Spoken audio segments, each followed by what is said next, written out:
Hi, I'm Miss Brinson. I'm head of biology. So I'm just kind of here really to introduce you into why A-level biology could be the right course for you, and some things really that you'll be studying and some things that you actually genuinely need to consider before you decide this is the right course for you. So first thing that I'd think about if I wanted to do A-level biology is actually where do I want to go on to? What courses is it that I'm passionate in? What is it that excites me about studying science? What is it I want to go on to do at university? And clearly things like medicine, veterinary, dentistry, they're kind of the things that jump out at students first. Well, right, I've got to do A-level biology to go on to do that. But actually, there's a huge range of other things, obviously from teaching. There's things like molecular biology, forensic science. And actually, those of you that are genuinely interested in sports science and kind of want to go on to any range of kind of psychology or sociology, things like that, the biology actually complements that. And the transferable skills that you will develop throughout this. So things like problem solving, things like thinking logically, thinking about why these things happen in you, in your bodies, in plants and in animals. So yeah, it kind of opens the doors really to a huge number of career opportunities in the future. I then went on to think actually what would make me want to do it in the first place really. So where is it that these biologists work? What can kind of it open the doors to? Now it says on there obviously biologists deal with the natural world. Jobs can take them anywhere in the world, from labs into zoos, ocean liners, the Arctic, Amazon jungle, all sorts of things. And there is a huge list of kind of jobs on there that definitely you need to study A-level biology if you're looking into one of those things.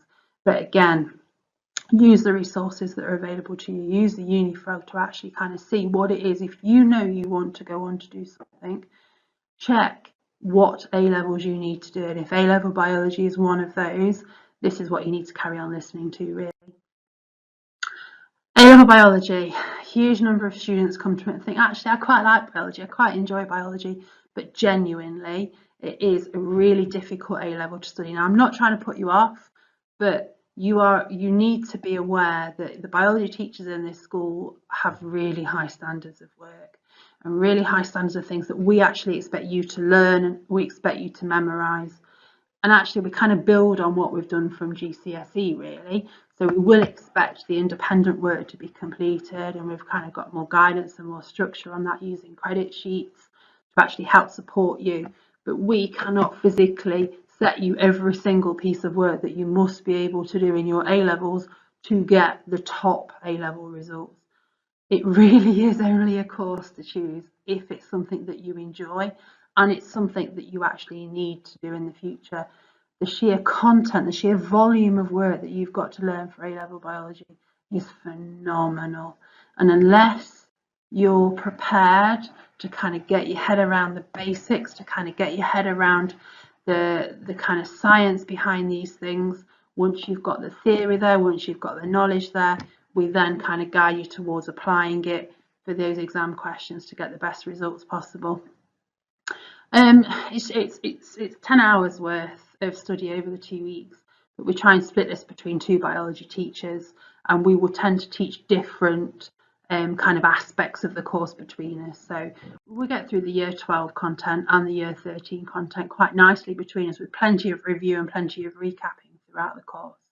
Now on the slide there, it breaks down the year 12 content. So it's broken down from very similar really to your GCSE, isn't it? You look at the biological molecules, you then look at cells. You then look at how organisms exchange with their environment. You look at the things that you know before. You look at your diffusion, you look at your osmosis, you look about surface area to volume, digestion. So these are all things that you have looked at in your GCSE, but we're kind of building on those. So it's so important that you've got the GCSE knowledge there and clear so that you can then build on that to get onto your A-levels. Topic 4, looking about variation, looking about relationships between organisms, and again, making sure the structure of DNA is clear in your mind and applying that to how actually that makes you, how it makes different species and how it kind of builds together really. The year 13 is continuing from that really. So again, you look at your photosynthesis and your respiration, you look at how organisms respond to their environments.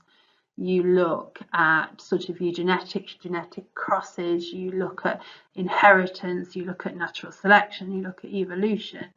So it's kind of the key biological concepts really, and it's from the plant and the animal perspective.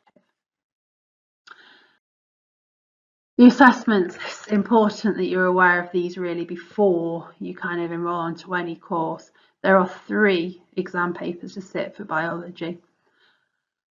All written papers actually in an exam situation. So paper 1 pretty much covers the year 12 material. Paper 2 pretty much covers the year 13 material. You then have your paper 3. Now that one will include things from the year 12 and the year 13 and any of the practicals that you've done. Now, coming back to practicals, there are required practicals, again, just like your GCSE, that you have to know, you have to sit, you have to be able to write up, you have to be able to analyse, you have to be able to interpret these practicals. And they are set, there are 12 specific ones that are set by the exam board.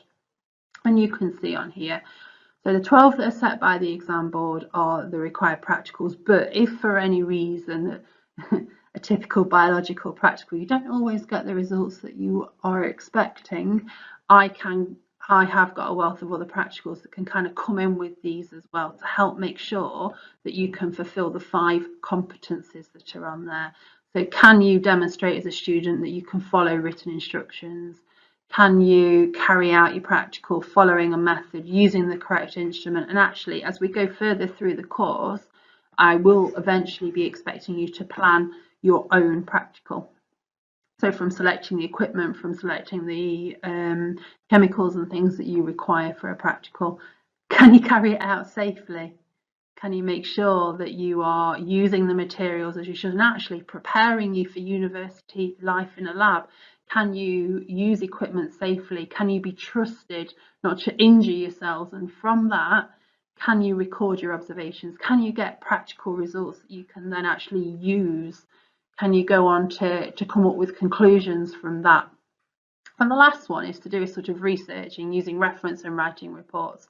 And if you can show, if you can demonstrate those 5 competencies in a way that you are fluent, that you are happy to use, it then leads on to an endorsement of the practical skills. So the practical element, you either pass it or you fail it, even though kind of your paper 3 enforces the things that you've learned throughout that.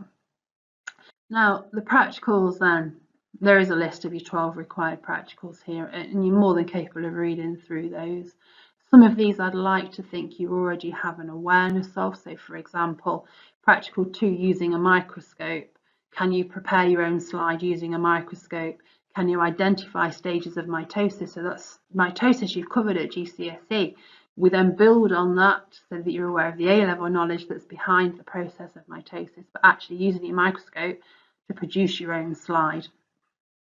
Again, other practicals on there, you're looking at doing dissections. Now, again, for those of you that like the thought of dissections, we're able to dissect fish, insects, we're able to dissect sort of organs, from animal organs rather than human.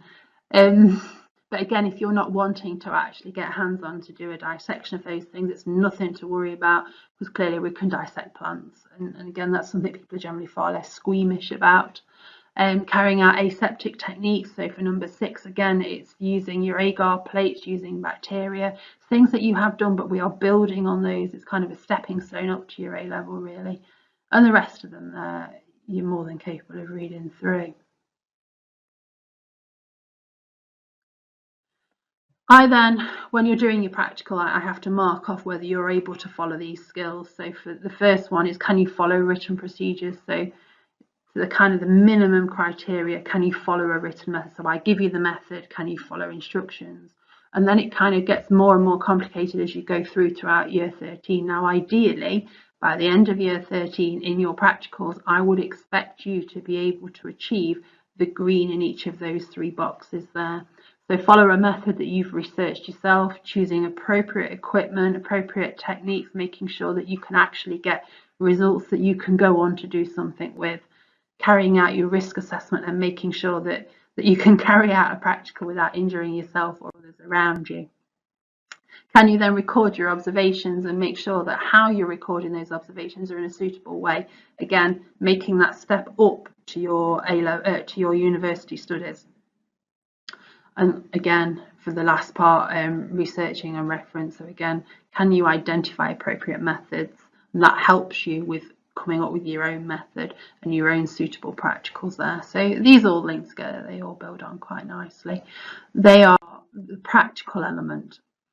Then goes on the next couple of slides. I asked the year 12 and the year 13 students if they would be prepared to share with you Jack. In biology, I got an 8 at GCSE. grade they got I'm doing A-level because I want to study dentistry at university. And what it is that actually made them want to go on to study A-level biology. My advice and is kind of any hints and tips really. And it's interesting to hear the different tips between the year 12 and the year 13 students. So I'll leave you to listen to that. If you've got any questions or anything, feel free just to send us a message through. Thank you. Bye. My name is Alicia. I achieved a 9 in my separate science biology GCSE. I chose to study biology further as I've always enjoyed it even when I was very young. So far I have enjoyed the cells topic the most, but in particular I enjoy learning about pathogens. My advice to year 11s is pick a subject you are really passionate about and it will make it easier for you.